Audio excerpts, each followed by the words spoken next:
Okay, so we got the dosaging down. Pre-consuming our dosage, I've heard you speak a lot about intentions and setting those intentions. Mhm. Is that maybe the only thing we need to do right before we take our dose? Setting our intentions, prayer. Obviously, we're trying to engage with it consciously. Yeah. So this is a great question too. So there's many things you could do. Like I'll lay out some examples. So intention is the standard. Like I'm always using intention. Every single time I connect with the plant, I give it intention because it's a feminine medicine, right? If we look at masculine and feminine polarity, feminine energy is all potential creation, but it's not action. Masculine energy is action, right? So when we look at how to balance the equation between masculine, aka us moving into the experience, whether we're male or female, or whatever gender we are, and then looking at a feminine plant, what we must do to equalize it is we must provide a masculine component of energy to equalize that equation. So intention is that masculine direction setting intention, And so basically what you're doing here is you're showing the plant and you're speaking to it exactly what you're looking for. So the analogy I always give here, and I think I actually use this in the guide too for anyone that checks it out, but it's like, okay, imagine that you are a child and you are sick, right? You're home from school and your mom comes in, she's like, Miguel, can I get you anything? Right? And you just stare at her and you don't say anything. She's like, all right, you weirdo, I'll be back later, right? And she leaves, right? Right? Yeah. So you didn't give her any direction. So she doesn't know how she can help you, right? She might start pulling random stuff out. Like, I don't know, do you want SpaghettiOs? Do you want chicken noodle soup? And you're like, Mom, I don't want any of that. She's like, I don't know what to give you, man, And so let's say on the other side, same situation, you're sick at home.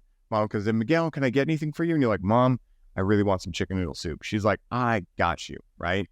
So she goes, she gets you the food, she brings it into you, she does all the things, and she's on cloud nine and you're on cloud nine, right? Why? Because you guys equalized, right?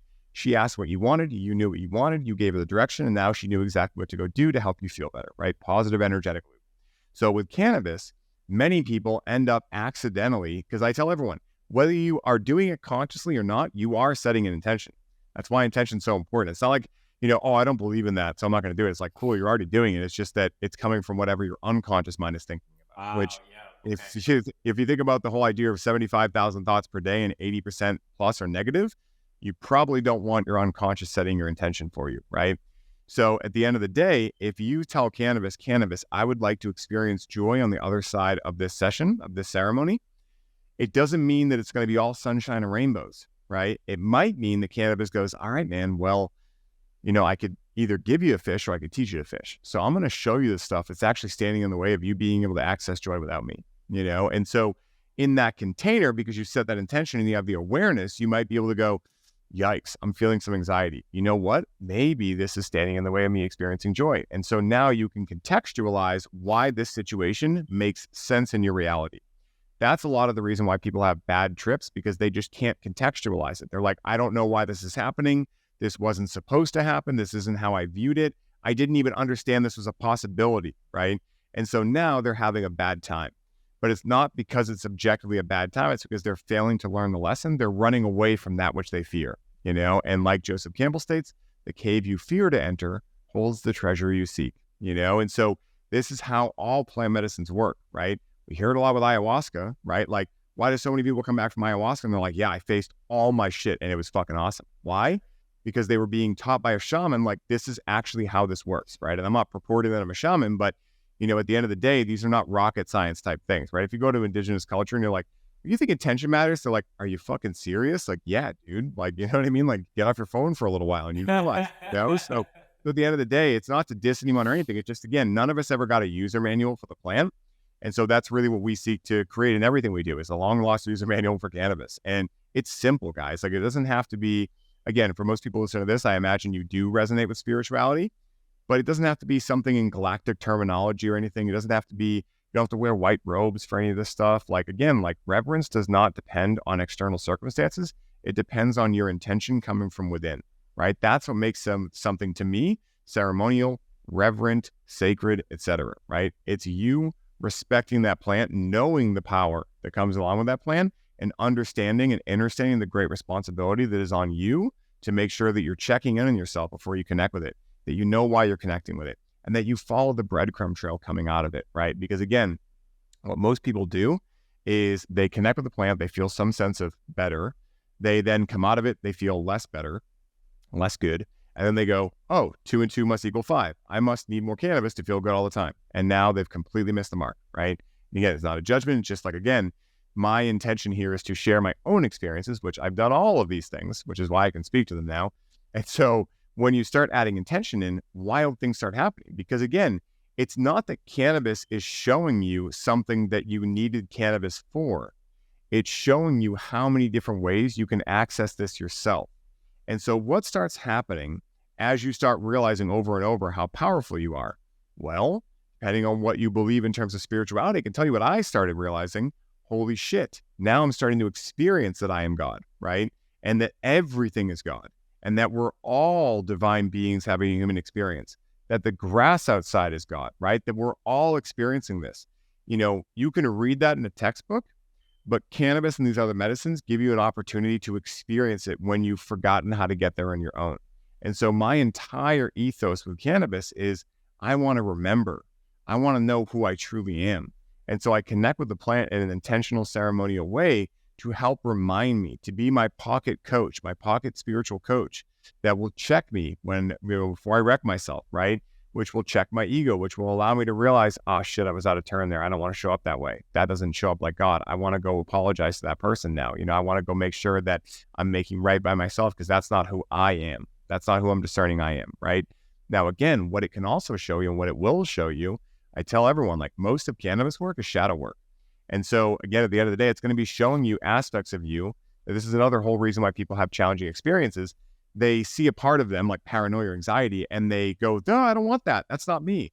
So what do? They refuse an aspect of themselves, right? Because we are everything.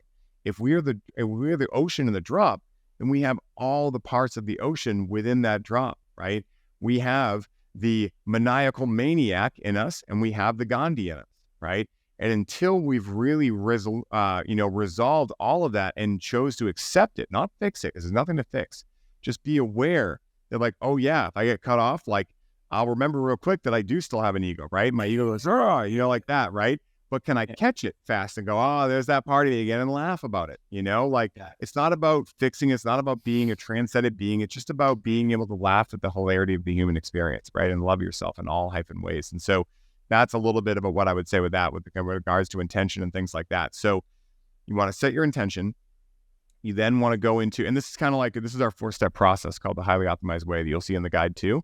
So first step is you want to take 3 days off before you connect with cannabis in this ceremonial way. Again, not based on rules, just cannabis is going to work more psychedelically if you don't have a saturated endocannabinoid system, straight up, right? So you take a 3-day break. When you come back from that break, the first day you're back that you're going to connect, that's your ceremony day. You're going to create your intention, whatever you want. You're then going to move into your ceremony. This is step 3. So break, step 1, intention, step 2, ceremony, step 3. Ceremony, whatever your ceremony is going to be relevant and practical to what intention you have, right? So you want to connect with a friend at the concert? That might be a great scenario, right? You want to do deep inner work? Probably don't want to go to a concert, right? Probably want to be in your bed, right? So these kind of things, right? So create a ceremonial structure. You can do things like saging yourself and using Palo Santo. Those are great. You can do 7 directional prayers. You can do other rituals. You can do Kundalini yoga, whatever you want to do, right? Make your own ceremony, And so then once you've gone through your ceremony, typically what's going to happen for people is they're going to get either one or multiple ideas, right? Which is my terminology for the ideas that come from above, right? Ideas. And so when you get those, you want to have a notepad next to you, just like this. And you're going to be writing stuff down, right? As you're going through experience, just little scribbles, right? One of the most challenging parts is realizing what the real ideas are and what just like the funny things are, because sometimes your ego will play tricks on you and try to get you to get out of the experience. So, use discernment with like, is this just like a funny saying, or is this going to change my life type stuff? And so sometimes the other opportunity you can do is just not write anything down and just choose to be like, I'm going to remember what really lands for me. But whenever you come out of that, now the real work begins. Now you go, why could I experience that with cannabis, but I have a challenge experience of that on my own, right? That's your breadcrumb trail. That's the idea of, I got this creative insight that the reason I have a creative block is because I'm not giving myself enough time to paint, right? When you come out of that, the 4th step, which is integration, would be actually buying the paint kit, signing up for the paint class, like following the breadcrumb trail. And so that's our 4-step process. It's going to lead you to what to do before, what to do during, and then what to do after as well. Thank you guys for watching this little podcast clip. I am on this journey of growing and finding people that could best influence us with the best information, the stuff that the mainstream can't cover and won't cover, and that even experts that me and you both know will not touch because they don't want to get canceled and whatnot. So I'm trying to find this uncensored information to share with you guys. If you guys like it, please leave a like. If you're also a person trying to improve their life with real information, not things that are on the mainstream, please subscribe. And thank you for watching, and thank you for joining me on this journey. Peace out.